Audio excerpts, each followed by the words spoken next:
កសិ24ប្រជាជនខ្មែរគាំទ្រផលិតផលខ្មែរដើម្បីធ្វើការចុះឈ្មោះទៅកាន់គេហទំព័រកសិ24យើងខ្ញុំពុកម៉ែបងប្អូនទាំងអស់គ្នាមើលខាងលើឃើញពីថាចូលគណនីតើមកវានឹងបង្ហាញផ្ទាំងមួយទៀតពុកម៉ែបងប្អូនចុចពាក្យថាចុះឈ្មោះឥឡូវនេះរួចយើងបំពេញព័ត៌មានដូចខាងក្រោមនេះទី1គឺបំពេញលេខទូរស័ព្ទប្រសិនបើពុកម៉ែបងប្អូនមាន Telegram សូមធីកយក Telegram បន្ទាប់មកទៀតចុចពាក្យថាស្នើសុំលេខកូដនោះលេខកូដនឹងផ្ញើទៅកាន់លេខទូរស័ព្ទពុកម៉ែបងប្អូនទាំងអស់គ្នាតាមរយៈ SMS បន្ទាប់ពីបានលេខកូដពុកម៉ែបងប្អូនទាំងអស់គ្នាអាចបញ្ចូលលេខកូដប្រសិនបើមិនបានទេអាចស្នើសុំម្ដងទៀតរយៈពេល1នាទីក្រោយលេខកូដគឺមានចំនួន6ខ្ទង់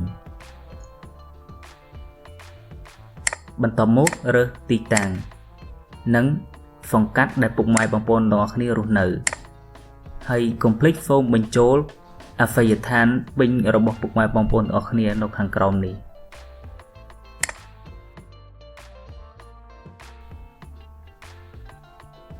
បន្ទាប់មកចុចពាក្យថាចុះឈ្មោះបន្ទាប់ពីចុះឈ្មោះបានជោគជ័យពុកម៉ែបងប្អូននឹងឃើញលេខទូរស័ព្ទរបស់ពុកម៉ែបងប្អូននៅខាងលើនៅពេលដែលយើងចុចនៅលើលេខទូរស័ព្ទនោះវានឹងបង្ហាញប្រតិបត្តិការបញ្ជាទិញរបស់ពុកម៉ែបងប្អូនបង្ហាញពីព័ត៌មានផ្ទាល់ខ្លួនរបស់បងប្អូនហើយនៅចំណុចកន្លែងនេះពុកម៉ែបងប្អូនអាចបំពេញឈ្មោះរបស់ពុកម៉ែបងប្អូនដើម្បីឲ្យក្រុមការងារយើងខ្ញុំស្រួលទាក់ទងយើងគ្រាន់តែចុចរក្សាទុកជាការស្រេចហើយប្រសិនបើពុកម៉ែបងប្អូនចង់ចាក់ចេញពីគណនីអាចចុចពាក្យថាចាក់ចេញ